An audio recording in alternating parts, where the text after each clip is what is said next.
الرحیم السلام علیکم. نن زموږ دویم ټاپک دی نیپران. نیپران باندې موږ ډسکس کوو چې نیپران کې څه فنکشن کیږي او یورین فارمیشن او یورین سیپریشن مطلب په دې نیپران کې څنګه طریقې سره کیږي.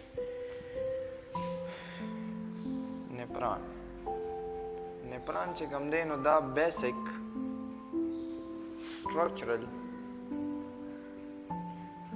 and functional unit of kidney. د ګردې چې کوم دی نو دا structural او functional unit دی. څنګه چې تاسو وایئ چې cell is the basic structural and functional unit of all living organism، نو دغه شان چې کوم دی نو نیپران هم یو سل دی چې کوم په ګرده کې موجود وي. نو دا د ګردې څه شي د structural or functional unit دی. It is also called urinary tubule. urinary tubule ورته ځکه وایي چې په دې کې یورین سیپریشن یا یورین فارمیشن په دې کې کېږي، نو دغه وجه ورته څه وایي یورینري ټیبیول هم وایي. په ایچ کډني باندې چې کوم دی 1 ملین نیپران موجود وي. ٹھیک شو، مطلب یعنی په دوانو ګردو باندې دا موږ سره څونه وي 2 ملین. صحیح ده. ښه، اوس چې کوم دی نو نیپران موږ سره په 2 پارټس باندې مشتمل دی. چې کوم دی نو په 2 پارټس باندې مشتمل دی. لومبی موږ سره دی رینل کارپسل او بل دی رینل ټیبیول. رینل کارپسل موږ سره بیا ځان له په 3 پارټس باندې مشتمل دی، په 2 پارټس باندې، چې یو ته وایي ګلومرولس او بل ته وایي بومینز کیپسول. رینل ټیبیول ځان له په 3 پارټس باندې مشتمل دی، چې یو لومبي ته وایي پراکزیمل convoluted tubule یا ورته څه وایي فرسٹ کایل پارٹ. کایل څه ته وایي؟ تو راته فرسٹ کایل پارٹ دې ته څه وایي پراکزیمل convoluted tubule. سیکنډ پارٹ ته وایي لوپ آف هینل. صحیح شو. او تھرڈ پارٹ ته وایي ډسټل convoluted tubule یا ورته څه وایي سیکنډ کوایل پارت. دا دویم تو شوی راتاو شوی چې کوم پارت دی دې څه وایي ډسټل convoluted tubule. نو راځئ اوس ډایګرامیټیکلی دا ډسکس دی کې څنګه ورته بلډ راځي، څنګه دی فلټریشن کوي، څنګه پکې یورین فارمیشن کېږي او سپریشن. دا چې کوم دی نو تاسو ته ګوره دا ډایګرام مخامخ ما جوړ کړی دی. دا چې کوم دا لاین تاسو ته ښکاري مطلب دا څه شی دا آرټري دې ته وایي انکمینګ آرټریول. انکمینګ آرټریول دی په کوم باندې چې بلډ چېرته راشي دی ګلومرولس ته راشي. صحیح ده. دلته چې کوم دی نو ایکسس واټر او چې کوم ویسٹ پروډکټس دي نو هغه ته څه شي سپریټ شي، یعنی مطلب په دې ګلومرولس کې څه شي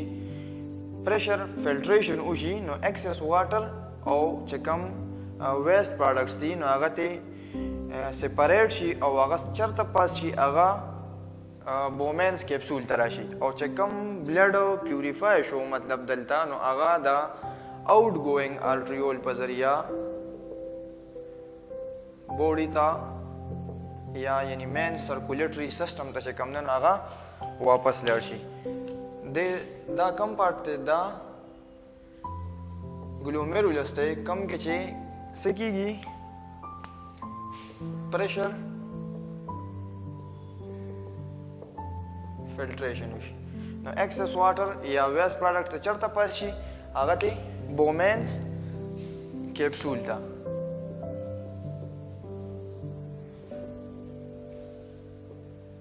بومینز کیپسول ته هغه پاس شي. دې کې بومینز فلټریشن وشي.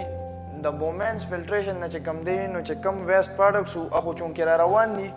هغه دلته راشي چې کوم ته موږ ویلو فرسٹ کایل پارټ یعنی پراکزیمل convoluted ټیبیول دلته رالل د دې نه چې کوم دی نو بیا چېرته پاس شو لوپ آف هینل ته او د لوپ آف هینل نه لاست یعنی او تھرڈ پارٹ چې کوم دی نو هغې ته راشي چې هغې ته څه نوم اخلي ډسټل کنولوټډ ټیبیول ٹھیک شو او د ډسټل کنولوټډ ټیبیول نه بیا دا چېرته لاړ شي کلیکټنګ ډکټ سې ته کلیکټ کړي دا څه شی دی دا کلیکټنګ ډکټس دی دا څه شي کلیکټنګ ډکټس دی یورین کلیکټنګ ډکټس دی دا چې کوم دی نو دا چې کوم فلټریشن دلته وشو او هغه ویسټ پروډکټس باقي رالل نو هغې نه یورین فارمیشن دلته وشي باقي هر څه ته چې کوم دی نو چې کوم ضروري څیزونه نو هغه ته ټول سپریټ شو او چې کوم یورین پاتې شو مطلب ویسټ پروډکټ نایټروجینس ویسټ پاتې شو نو هغه دلته د کلیکټنګ ډکټس کلیکټ کړل او د کلیکټنګ ډکټس نه چې کوم دی نو دا چېرته لاړ شي دا لاړ شي چې کوم تاسو ته ما په کډني کې تاسو ته ما ویلو رینل پیلوس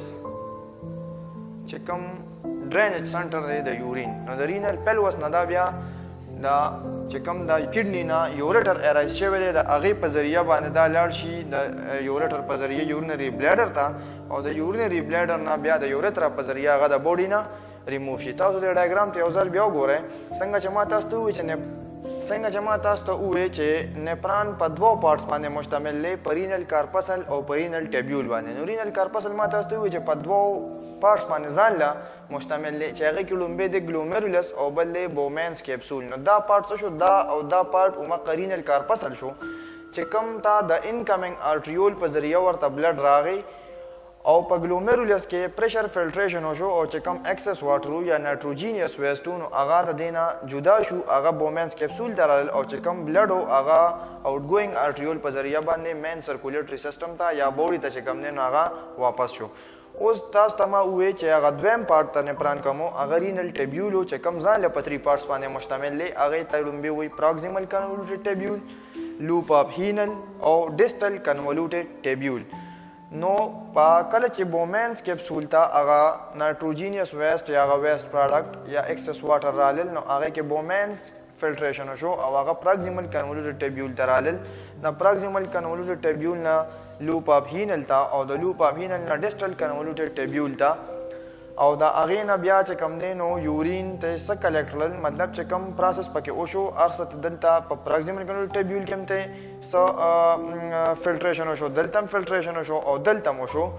نو د هغې نه بیا دا یورین کلیکټ کړل چا کلیکټنګ ډکټس چې د کلیکټنګ ډکټس چېرته پاس کړل د رینل پیلوس ته په رینل پیلوس کې دا ډرین شو او لاړل چېرته یورینري بلیډر ته او د یورینري بلیډر نه بیا د یوریترا په ذریعه د بوډي نه ریموف شو نو دا هغه د نیپران سټرکچر دی او بل یورین فارمیشن دی چې په بوډي کې زمونږ په کډني کې فارمیشن څنګه کیږي یا دې ته تاسو دا رول اف کډني ویلی شئ چې په زمونږ په بوډي کې د ګردې څه رول دی نو نن لپاره دا کافي و تاسو انشاءالله دا وګورئ که څه مشکلات پکې وي نو موږ نه تاسو تپوس کولی شئ تھینک یو